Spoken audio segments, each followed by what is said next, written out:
चाहे जेल में डाल लो, विज्ञप्ति, चाहे बहना मांगे, जी विज्ञप्ति, चाहे बच्चा मांगे, विज्ञप्ति, चाहे पापा मांगे, विज्ञप्ति, चाहे मम्मा, चाहे हक के हमारे, विज्ञप्ति, चाहे जेल में डाल लो, विज्ञप्ति, चाहे डंडे मारो, चाहे डंडे मारो, विज्ञप्ति, चाहे प्यारी प्यारी, विज्ञप्ति, चाहे जान से प्यारी, चाहे जान से प्यारी, विज्ञप्ति, हमें चाहिए, हमें चाहिए विज्ञप्ति।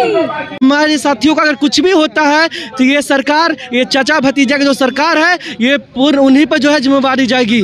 और जब तक 7वां नोटिफिकेशन नहीं मिलेगा तब तक हम यहाँ से लौट कर जाने वाले नहीं हैं। जज शर्मा इस वक्त हमारी मौजूदगी गर्दनी बाग स्थित है। आपको बताते चले कि पिछले 23 दिनों से सीटेट के अभ्यर्थी लगातार अपनी मांगों को लेकर गर्दनी बाग में बैठे हुए। यहाँ पर महिलाएं भी बैठी हुई रहती हैं। आप अंदाजा लगा सकते हैं कि 23 दिन से एक महिला होकर सड़क पर बैठना कितना मुश्किल होता है, कितना मुश्किल होता है। बहुत मुश्किल होता है मैम। एक छोटे बच्चे को लेके आना, अंदर से हृदय कांप जाता है कि बच्चे को कैसे खिलाएंगे और कैसे पूरा दिन रखेंगे। फिर भी ये सोच के लाते हैं कि इस महीना अगर नोटिफिकेशन आ जाएगा तो मेरे बच्चे का जिंदगी सुधर जाएगा। बस इसी आस में हम आते हैं कि आज का तकलीफ सही, लेकिन कल का तकलीफ सही नहीं है। आखिर कब सुनेगी सरकार आप लोगों की मांगों को? क्यों नहीं सुन रही है? वो भी शिक्षा के मद में बात हो रहा है। एक अलग तरीके का बात होता तो नहीं सुनती तो चलो बात है, लेकिन शिक्षा के चलते हमारा बच्चा, हम लोग का परिवार, हम लोग का भविष्य, हम लोग का बिहार, हम लोग का देश आगे जाता है। फिर शिक्षा को इतना क्यों दबाया जा रहा है? एक शिक्षा के वजह से ही उनको यह गद्दी मिली है जिस पे वे पदासीन है। एक शिक्षा के वजह से ही शिक्षा मंत्री बने हैं, जो शिक्षा के क्षेत्र में उनको आगे काम बढ़ाना चाहिए तो और गर्त में गिराए जा रहे हैं। अरे बगल का स्टेट देखिए कितना आगे जा रहा है, यूपी देखिए, झारखंड देखिए, हमारा बिहार ही क्यों शिक्षा के क्षेत्र में इतना गर्त में जा रहा है? हम इतना क्वालिफाइड है, आके अपना एनर्जी यहाँ लॉस कर रहे हैं, तो इससे किसको बेनिफिट हो रहा है?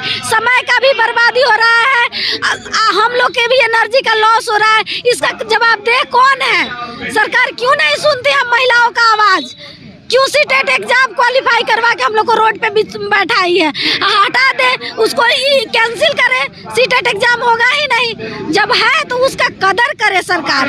हम लोग का विज्ञप्ति जल्द से जल्द निकाले ताकि हम महिलाओं और भाइयों का भविष्य सुधरे। बिहार में शिक्षा को प्राथमिकता दिया जाता है तो कितना सही लगता है आपको? कहाँ प्राथमिकता दिया जा रहा है मैम? कहने के लिए बस है ये बात। अपने तो शिक्षा पा के पदासीन हो गए, लेकिन शिक्षा का यहाँ स्तर इतना गिर गया है कि आज भी कम उम्र के बच्चे होटल में काम कर रहे हैं, कम उम्र के बच्चे नशा का सेवन कर रहे हैं। ऐसा क्यों हो रहा है? गवर्नमेंट को ये चीज नहीं दिख रहा है? सब चीज दिख रहा है, पता नहीं क्यों दाब रहे हैं शिक्षा को, समझ में नहीं आ रहा है। अरे शिक्षा को बढ़ाइएगा तब ना हमारा बिहार आगे बढ़ेगा। शिक्षा को नहीं बढ़ाइएगा तो कैसे मेरा बिहार आगे बढ़ेगा? यहाँ आप एक महिला होकर बैठी हुई हैं, पहले तो ये बताइए कि कितनी दिक्कतें आती हैं?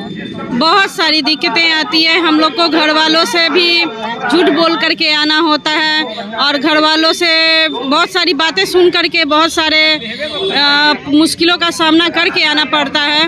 मैं नीतीश कुमार जी से यही रिक्वेस्ट करना चाहूँगी कि हम लोग का नोटिफिकेशन इसी मंथ दे दें, क्योंकि वो हम लोग का तो दोषी है ही, साथ में ये 3 साल के बच्चे का भी दोषी हैं। क्योंकि जब ये नहीं सही शिक्षा इसको मिलेगी, नहीं ये पढ़े लिखेगा तो क्या बनेगा? चोर बनेगा, उचक्का बनेगा या फिर स्माइकर बनेगा? क्या बनेगा? आप तो हम लोग का ज़िंदगी बर्बाद कर ही दिए हैं, लेकिन ये आने वाली पीढ़ियों का भी ज़िंदगी बर्बाद कर रहे हैं। इन लोगों के पास अगर सही शिक्षा नहीं मिलेगी, हम लोग के पास सही आय नहीं रहेगा, तो हम लोग कैसे बच्चों को सही उचित शिक्षा देंगे? तो नीतीश कुमार जी, हम ये आपसे कहना चाहते हैं कि आप हमसे ज़्यादा मेरे से ज़्यादा दोषी आप इन बच्चों का दोषी बन रहे हैं, क्योंकि ये बच्चे कहीं से भी दोषी नहीं है, ये निर्दोष हैं। एक शिक्षक जो है भविष्य का निर्माता होता है, और आप जो हैं हम लोग को ही विद्रोही और पता नहीं उग्रवादी क्या क्या करार दे रहे हैं। तो मैं आपसे ये पूछना चाहती हूँ कि अगर शिक्षक ही विद्रोही बन जाएगा और उग्रवादी बन जाएगा तो शिक्षक का कोई मान्यता ही नहीं है। आप लोग हम लोग को विवश कर रहे हैं कि हम लोग कुछ कठोर कदम उठाएं, लेकिन हम लोग ऐसा करेंगे नहीं। हम लोग का आंदोलन अहिंसापूर्ण ढंग से चल रहा है और आगे भी चलती रहेगी। मैं आपसे बस हाथ जोड़ के यही रिक्वेस्ट करना चाहती हूँ कि हम लोग को सपनों के नहीं, हम लोगों के जो सपने हैं उनको मत बिखेरिए। हम लोगों ने ही नहीं, हमारे पेरेंट्स ने भी बहुत सारे सपने देखे हैं। उन लोगों ने ये सोच करके नहीं पढ़ाया था हमें कि एक बेटी है या इसको दुनिया वाले क्या बोलेंगे, नहीं, बल्कि सारे लोगों के ताना सुन करके, सारे दुनिया वालों का ताना सुन करके उन्होंने मुझे बीएड करवाया। दुनिया वालों का ताना सुन करके, सबके खिलाफ जा करके उन्होंने मुझे सीटेट और बीटेट की तैयारी के लिए दिया, यहाँ तक कि उन्होंने मुझे पीजी भी करवाया। और अगर मेरे बाबूजी नहीं ये चीज़ देख पाएंगे तो फिर इस ज़िंदगी का भी क्या महत्व रहेगा।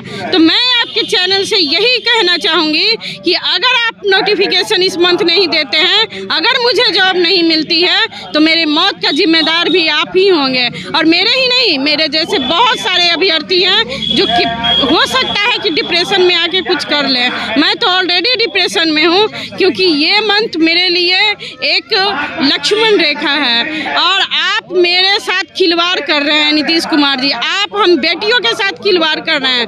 बेटी बढ़ाओ, बेटी बचाओ, इन सब नारों से ही बेटियां नहीं बढ़ जाएगी, उस पर उचित कार्य भी करना होगा। काम कीजिए, काम। सत्ता में आपको लोग काम करने के लिए लाते हैं, ना कि आप लोगों को घूसखोरी और ऐसे अधिक संपत्ति रखने के लिए लाते हैं। हम लोग आज टीचर वाले को कितने वेतन देते हैं? 20 से 22 हज़ार देंगे, इससे ज़्यादा नहीं। लेकिन आप लोग कितना करोड़ ढकार करके बैठ गए हैं जिसका कोई लिमिट नहीं है।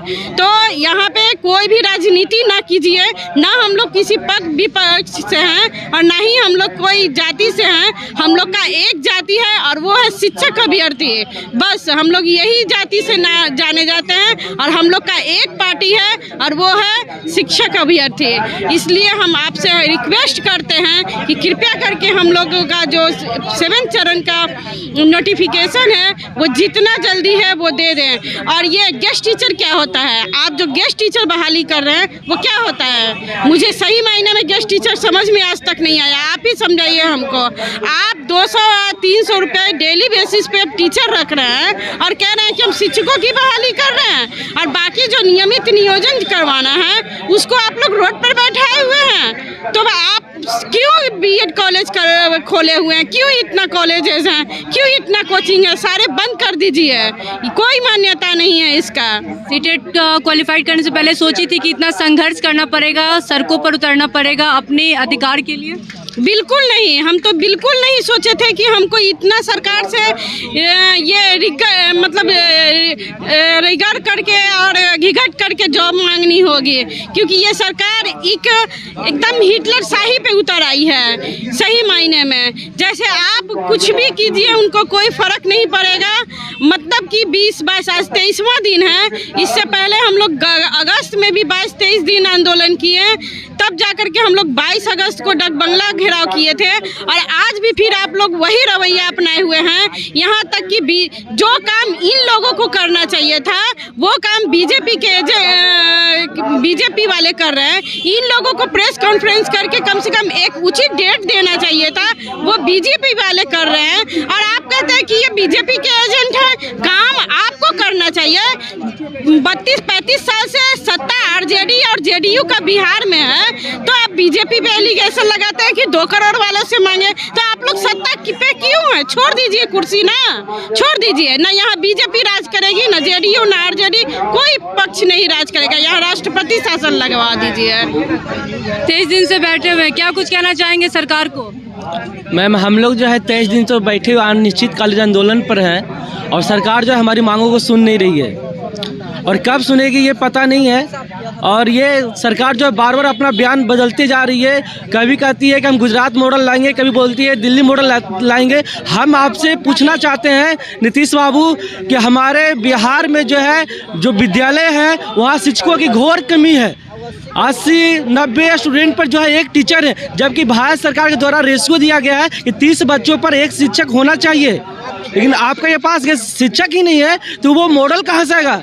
अरे आप अपना एक रोल मॉडल बनाइए ना बिहार का, दूसरे राज्यों का क्यों आप रोल मॉडल बनाने के पर उतरे हुए हैं? और हमारे साथ में चलने का हम आपसे नियोजन में जो है नियुक्ति पत्र नहीं मांग रहे हैं, ज्वाइनिंग लेटर, बस सरकार से बन निवेदन है कि आप हमें सिर्फ नोटिफिकेशन दे दीजिए और इसका जो है नियोजन जो आप जनवरी या फरवरी अगले साल ही करवाइए, सिर्फ नोटिफिकेशन हमको चाहिए। क्या क्या नुकसान झेलना पड़ रहा है इसकी वजह से? नुकसान में बहुत झेलना पड़ रहा है, घर से बात सुनना पड़ता है मम्मी पापा से कि आप लोग जो है क्या कर रहे हो पटना में इतना दिन से रह के।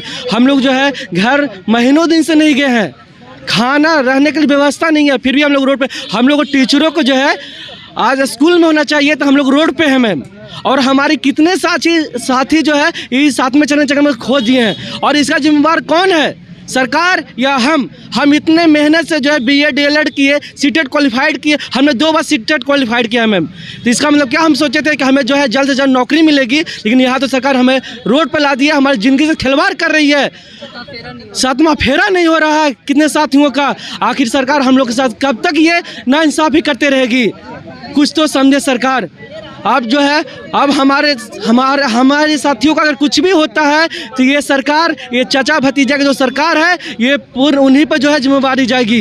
और जब तक 7वां नोटिफिकेशन नहीं मिलेगा तब तक हम यहाँ से लौट कर जाने वाले नहीं हैं। पिछले 23 दिनों से सीटेट के अभ्यर्थी लगातार अपनी मांगों को लेकर विज्ञप्ति, इनकी मांग है कि विज्ञप्ति इनको मिलना चाहिए, जो अभी तक इन लोगों को नहीं मिला है। लगातार अपनी मांगों को लेकर गर्दनी बाग में धरना कर रहे हैं। और आपको साथ ही साथ बताते चले कि ये पिछले 23 दिनों की ही बात नहीं है, पिछले 3.5 सालों से अपनी मांगों को लेकर ये सड़कों पर उतरते आ रहे हैं, लेकिन इनको विज्ञप्ति अभी तक